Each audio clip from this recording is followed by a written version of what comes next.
V času avtomobilskih salonov sem običajno bolj oblečen, ker je vedno hladno. Tokrat pa sem kar v kratkih. Kako to? Ja, v Los Angelesu je tudi konec novembra še vedno dobrih 20 stopinj.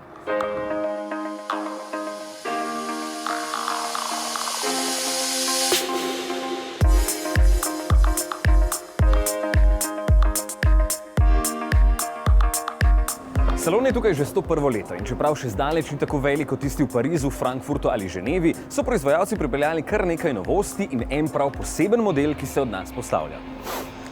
Gremo naprej. Solzica v očeh.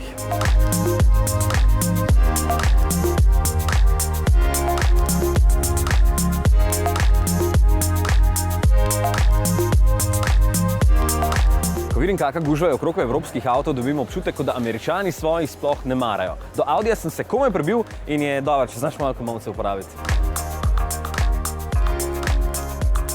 Mislim, se ne morem verjeti. Včeraj je bil tule električni e-tron GT, res hud avto, ampak je bila taka gužva, da ga nisem hotel posneti. Sem hotel danes to v miru narediti, pa ga več ni.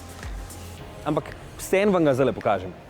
Torej, e-tron GT. Oblika klasičen GT, dolg skoraj 5 metrov, širok 2 in visok 1,38 m.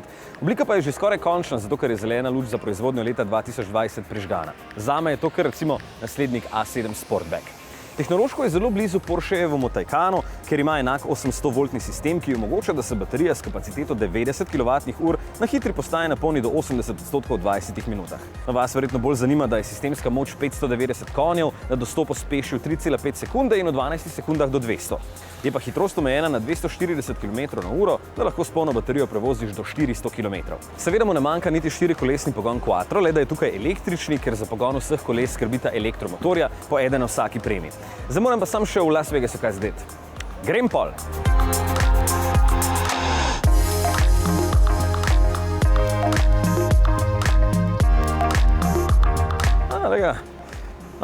Kožo, pleh so nategnili tudi športnemu R8, ki ima zdaj osvežen obraz, širšo masko, nov pokrov motorja, v osnovi pa 5,2-litrski V10 zdaj proizvede 570 konjev, tako da se do stotice izstreli v 3,4 sekunde.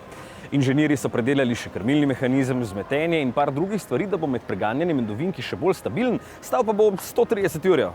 Ja, že dodajam na seznam, ko zmagam na Blackjacku.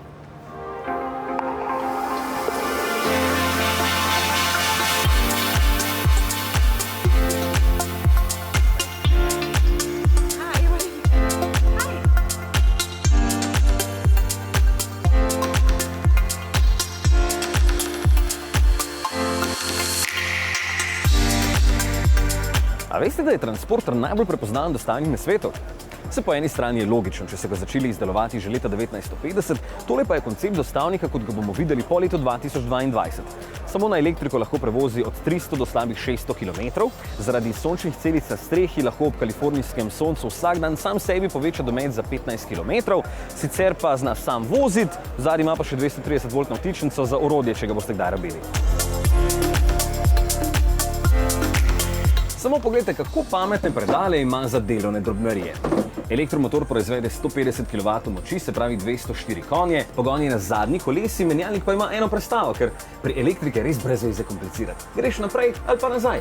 Hitrost je omejena na 99 km/h, baterija ima kapaciteto 48 ali 111 kWh, pogon pa je lahko tudi na vsa kolesa, če se spredaj doda še en elektromotor. Vse se da.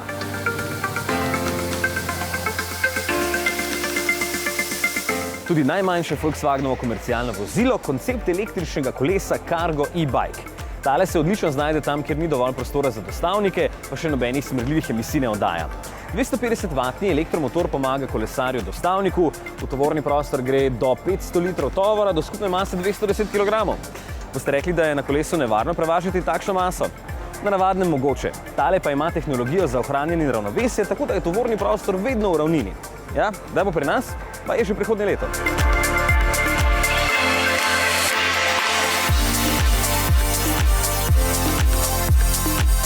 No, na znameniti dirki do oblakov Pikes Peak pa je tale IDR podrl vse rekorde. Slabih 20 km dolgo traso je prevozil v času 7 minut 57 sekund in tako za 16 sekund izboljšal Loebov rekord iz leta 2013. Pa naj še kdo reče, da elektrika ni zakon. Dva elektromotorja skupno proizvedeta 693 kW moči, zato se do stotice izstreli v 2,3 sekunde. Se sploh ne čudim, da je vseh 156 ovinkov prevozil tako ekstremno hitro, če pa tehta samo 1100 kg. Ja, za prvi Volkswagenov električni dirkalnik tole sploh ni slabo.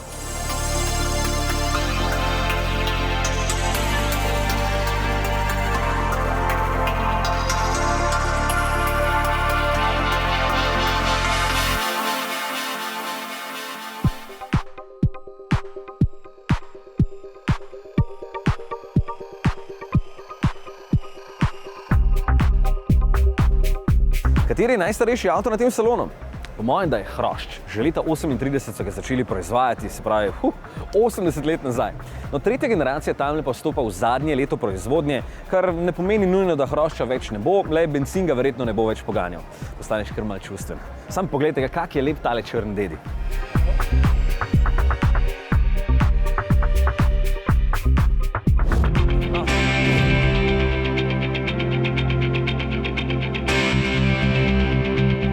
Tudi druge znamke ne spijo, kje pa? Bavarci tule na primer predstavljajo svoj največji SUV, ogromen X7, ki se bo po robu postavljal prestižnim Range Roverjem. Jasno, da ga predstavljajo tu, ker tako velike kište najraje vozijo Američani.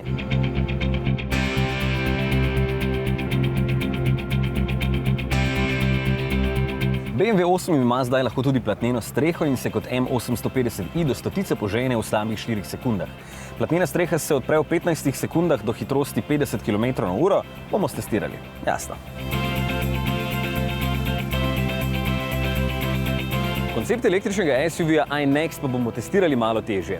Baje bo na cestah leta 2021 in jim ne verjamem, da bo izgledal čisto takole, vsaj ledvički spredaj bosta manjši, ozki žarometi pa bodo očitno postali trend v družini i. Notranjost je čisto preveč futuristična in bo potem v proizvodnem modelu bolj klasična, samo naš štrom pa bo lahko prevozil do 700 km, ker ima baterija kapaciteto 120 kW.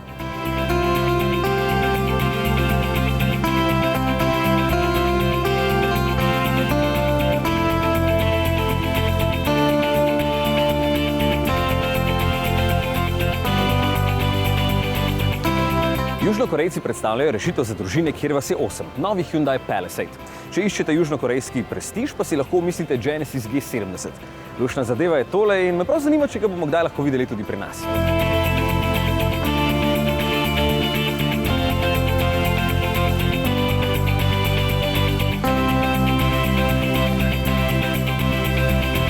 Pa sredi prihodnjega leta k nam zapeljal novi Soul, ki je po izgledu kar jezna duša. No, za vse, ki komaj čakate električno različico, prevozil bo lahko slabih 500 km.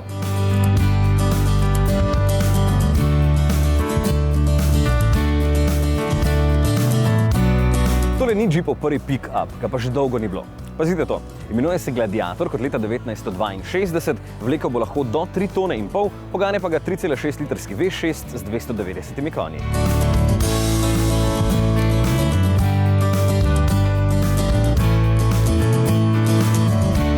Tega pa ziher ne bo pri nas. Tole je novi Lincolnov Aviator, zna marsikaj, med drugim skenira cesto pred sabo in na podlagi tega potem prilagaja delovanje vzmetenja. Še bolj pa je zanimivo, da so 25 opozorili posneli glasbeniki Detroitskega simfoničnega orkestra, da ni več onih tečnih pip, pip, ampak lepo zaigra.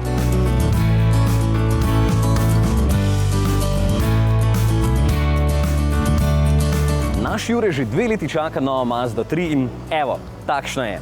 Hladna na otip, slana na okus? Ne, se ne. Ampak tukaj je pritegnila množico ljudi. Vse zanima, če je dovolj prostorna, če je kvalitetna in mi jo bomo lahko preizkusili že poleti, takrat tudi z novim turbobencinskim motorjem Skyactiv X, ki bo baje do 30% bolj učinkovit od ostalih. Pa še dobro zgleda. Zelo.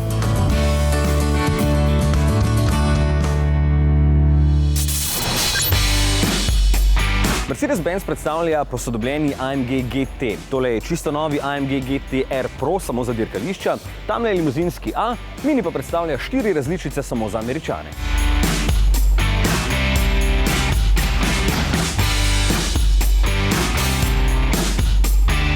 Polaris Slingshot je nekaj posebnega. Pri najbolje založenem Grand Touringu dobi voznik tudi streho in vetrobransko steklo. Noro, ne?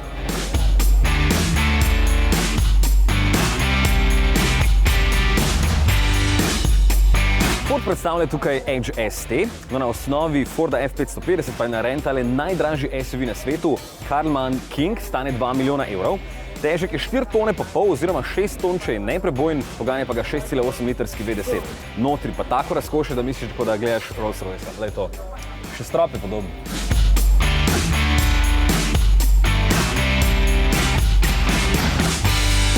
No, drugače pa se bo na terenu znašel Rivian R1T. 5,5 metra dolg pick-up s 4 elektromotorji. Moči je za 600 konjev in 1400 Nm navora, do stotice pa lahko pospeši v slabih 3 sekundah. Res brutalno. Leta 2021.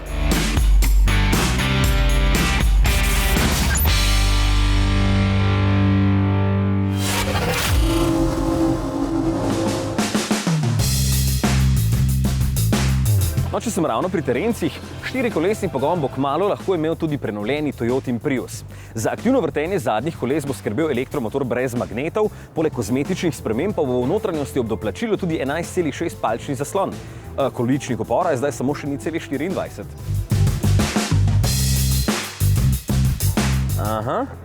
Subaru pa predstavlja svoj prvi priključni hibrid. Pri nas ga poznamo kot XV, tukaj je Crosstrek Hybrid, samo na elektriko pa lahko prevozi 27 km.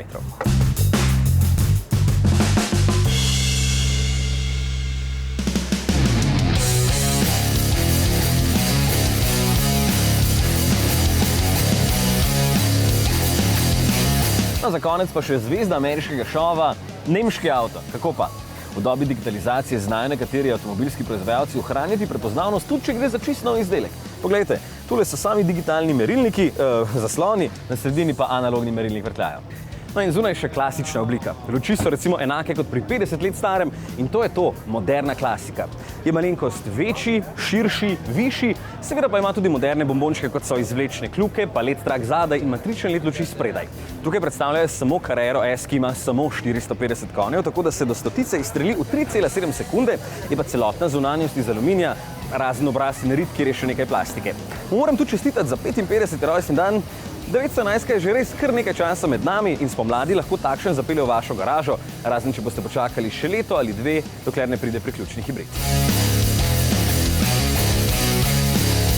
Ampak za prave navdušence ni nobenega dvoma. 911 GT2 RS Club Sport. Samo 200 jih bojo naredili, z njimi boste lahko dirkali po Club Sport dogodkih in na posebnih mednarodnih dirkah.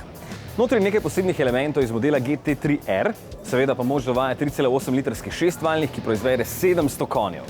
Vse varnostne elemente iz cestnega GT2 RS je mogoče popolnoma izključiti, tehta samo neverjetnih 1390 kg in stane 420 000 evrov brez davka. In glih sem ga hotel naročiti in kaj sem gotovil? Ja, da v Sloveniji sploh nimamo dirkališča in mi čisto nič prav ne pride.